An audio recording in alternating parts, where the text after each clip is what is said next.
नबी करीम सल्लल्लाहु अलैहि वसल्लम ने एक रात ख्वाब में देखा कि हज़रत जिब्राईल अलैहिस्सलाम आपके पास तशरीफ़ लाए। उनके हाथ में रेशम के कपड़े से ढकी हुई एक चीज़ थी। आप सल्लल्लाहु अलैहि वसल्लम ने फरमाया, ए जिब्राईल, ये क्या है? हज़रत जिब्राईल अलैहिस्सलाम ने अर्ज़ किया, ये आपकी ज़ौजा हैं, ए अल्लाह के रसूल।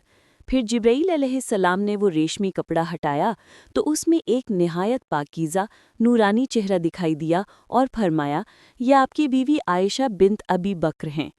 ये ख्वाब दरअसल अल्लाह ताला की तरफ से एक इशारा था कि नबी करीम सल्लल्लाहु अलैहि वसल्लम के लिए एक ख़ास जोड़ा मुंतखब किया जा चुका है।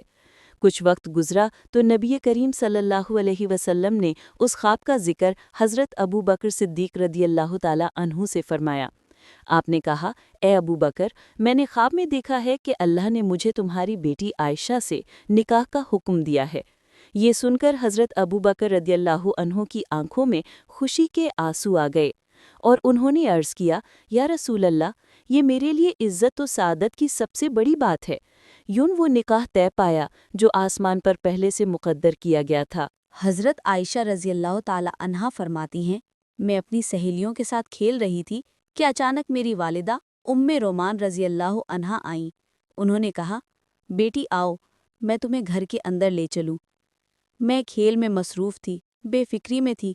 मुझे मालूम न था कि आज मेरी ज़िंदगी का सबसे बड़ा दिन आने वाला है। मेरी वालिदा ने मुझे नहलाया, मेरे बाल संवारे, मेरे चेहरे पर खुशबू लगाई और प्यार से कहा, बेटी, तुम्हें अल्लाह के नबी सल्लल्लाहु अलैहि वसल्लम के लिए मुंतखब किया गया है। कुछ देर बाद दरवाजे पर दस्तक हुई। मेरी वालिदा ने कहा, बेटी, वो तशरीफ़ लाए हैं जिनके लिए तुम्हें अल्लाह ने चुन लिया है। दरवाज़ा खुला तो सामने रसूल खुदा सल्लल्लाहु अलैहि वसल्लम तशरीफ़ फरमा थे। उनका चेहरा नूर से चमक रहा था और मुस्कुराहट में रहमत थी। मेरे वालिद हज़रत अबू बकर सिद्दीक़ रज़ियल्लाहु ताला अन्हु और मेरी वालिदा ने आजिज़ी से नबी करीम सल्लल्लाहु अलैहि वसल्लम का इस्तकबाल किया। मेरा निकाह पहले ही मक्का मुकर्रमा में हो चुका था और अब मदीना में मेरी रुखसती का वक्त आया। घर में सादगी थी मगर दिलों में नूर था। मेरी सहेलियां खुशी से नाते पढ़ रही थीं और नबी करीम सल्लल्लाहु अलैहि वसल्लम मुस्कुरा रहे थे। फिर वो लम्हा आया जो मेरी ज़िंदगी का सबसे पाकीज़ा लम्हा था। नबी करीम सल्लल्लाहु अलैहि वसल्लम मेरे करीब तशरीफ़ लाए। आप सल्लल्लाहु अलैहि वसल्लम ने एक दूध का प्याला मंगवाया, खुद उसमें से पिया और मोहब्बत से वही प्याला मेरी तरफ बढ़ाया। मैं शर्म से नज़रें झुकाए बैठी थी। मेरे पास बैठी ख़वातीन ने आहिस्ता से कहा, आयशा, रसूल अल्लाह की पेशकश कबूल करो। मैंने अदब से प्याला लिया और दूध नोश फरमाया।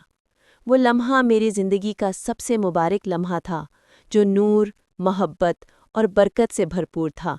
नबी करीम सल्लल्लाहु अलैहि वसल्लम मेरे साथ हमेशा मोहब्बत, नरमी और शफ़क़त से पेश आते।